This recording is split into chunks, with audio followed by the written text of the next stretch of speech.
Express साधना और मैं अपने सहयोगी के साथ दुष्यंत शर्मा हम मौजूद हैं सहारनपुर।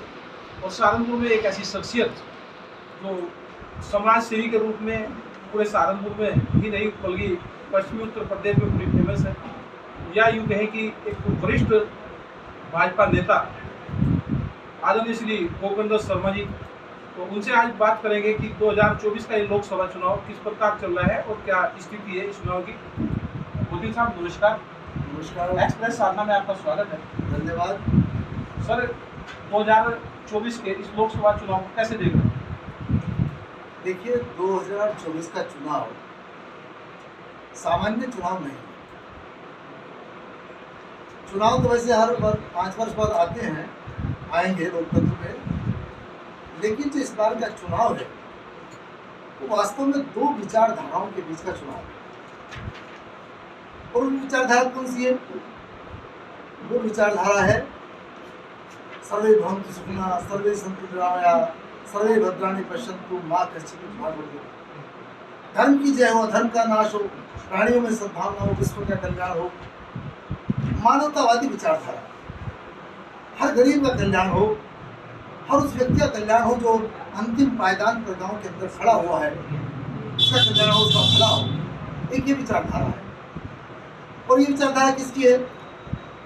आज अगर हम देखें, कोई दूसरी पार्टी ऐसी नहीं है केवल और केवल भाजपा के अलावा जो इस विचारधारा पर चल रही है।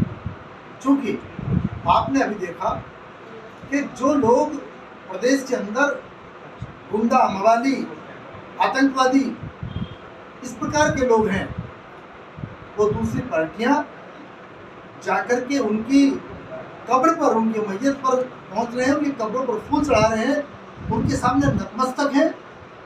तो जो ऐसी विचारधारा के लोग हैं, एक उन लोगों के साथ में जो बाकी पार्टियां आज जाकर खड़ी हो गई हैं, आप समझ सकते हैं कि क्या वो इस देश का भला करने में सक्षम है? क्या इस देश का भला करेंगे? आप एक देखें, केवल भाजपा के अलावा जो अन्य पार्टी हैं वो केवल अपने परिवार तक सीमित हैं और परिवार से बाहर निकल करके उनकी सोच ही नहीं है।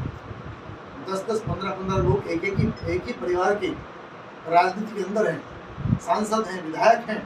अब फिर 8-10 तो एक ही परिवार के लड़ रहे हैं। आप कहें तो उनका नाम लेकर के मैं बता सकता हूँ कि एक ही परिवार के कितने लोग लड़ रहे हैं। तो वो उनकी सोच परिवार के बाहर की सोच नहीं है। और भाजपा सारे देश के लोगों के लिए, सारे समाज के लोगों के लिए, जाति और पंथ से ऊपर उठकर इस राष्ट्र के लिए अगर कोई विचार कर रहा है तो वो केवल और केवल भारतीय जनता पार्टी है। इसलिए मैं कहता हूँ कि दो विचारधाराओं की लड़ाई है कि इसमें राम की विचारधारा चलेगी, कृष्ण की विचारधारा चलेगी, यहाँ पर बुद्ध और महावीर की विचारधारा जिंदा रहेगी, यहाँ पर रविदास और तुलसीदास की विचारधारा जिंदा रहेगी, या फिर ऐसे लोगों की विचारधारा जिंदा रहेगी जो केवल और केवल लूटने खसोटने में विश्वास रखते हैं, जो केवल अपने परिवार तक सीमित हैं और सारे देश का पैसा केवल अपने परिवारों के खजाने में ले जाकर जमा करना चाहते हैं। क्या ऐसे परिवारों के लोगों को हम सत्ता सौंपेंगे?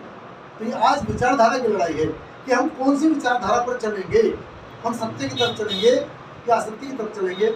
हम धर्म की तरफ चलेंगे या अधर्म की तरफ चलेंगे? बहुत से लोग कह देते हैं कि साहब धर्म की बात कर रहे हैं। मैं कहता हूँ धर्म की बात तो करनी ही चाहिए। आप पंथ की बात ना करें, धर्म की बात करें। और धर्म की बात क्या है? हम सही रास्ते पर चलें, हम मानवतावादी हों, हम जन कल्याण करें, हम गरीब के लिए कुछ उत्थान करें, हम अच्छा सोचें। ये धर्म है। धर्म इससे अलावा कुछ नहीं। धर्म ये नहीं कि कैसे आपने कपड़ा रंगा, कैसे आपने दाढ़ी रखी, कैसे आपने चोटी रखी, कितनी बार आपने घंटी बजाई, कितनी बार आपने नमाज पढ़ी। ये सब कुछ धर्म नहीं है। ये सब पंथ के झगड़े हैं।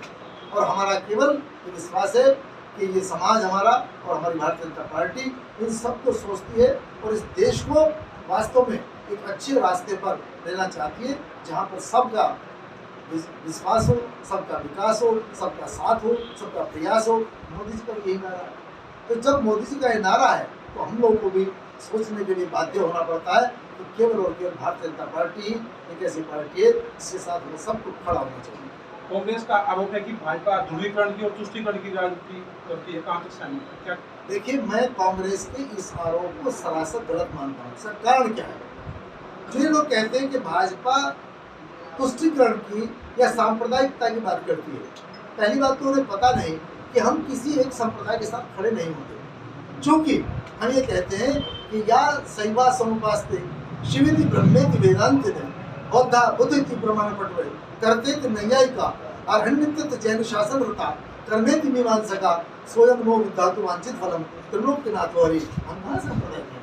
हम तो सारे पंथों को अपना मानते हुए, एक मानते हुए धर्म के रास्ते पर, आप चाहे कार से जाएं, स्कूटर से जाएं, बस से जाएं, साइकिल से जाएं, पैदल जाएं, रास्ता सबका अलग अलग हो सकता है, लेकिन हमारा उद्देश्य है एक, राष्ट्रवाद हमारा उद्देश्य है।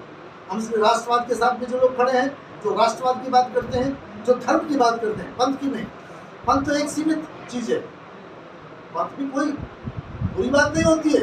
संप्रदाय मैंने समान विचारों का आदान प्रदान, लेकिन जब संप्रदाय में एकत्रता आ जाती है कि मैं ही सही हूँ बाकी सब गलत हैं, तो संप्रदाय फिर ठीक नहीं रहता है। और हम सारे संप्रदायों को एक करते हुए हम धर्म के मार्ग पर, राष्ट्र के मार्ग पर चलना चाहते हैं। और अगर यदि कोई राष्ट्र के मार्ग पर चलना के लिए बात करता है तो केवल भारतीय जनता पार्टी, कोई दूसरी पार्टी नहीं है। जो सहारनपुर लोकसभा भाजपा की जीत को लेकर कितने आश्वस्त हैं? देखिए, सहारनपुर लोकसभा की सीट बहुत अच्छी सीट वोटों से हम लोग जीते हैं। इसका कारण है कि आज जनमानस में आज भाजपा का प्रचार करने की आवश्यकता नहीं है।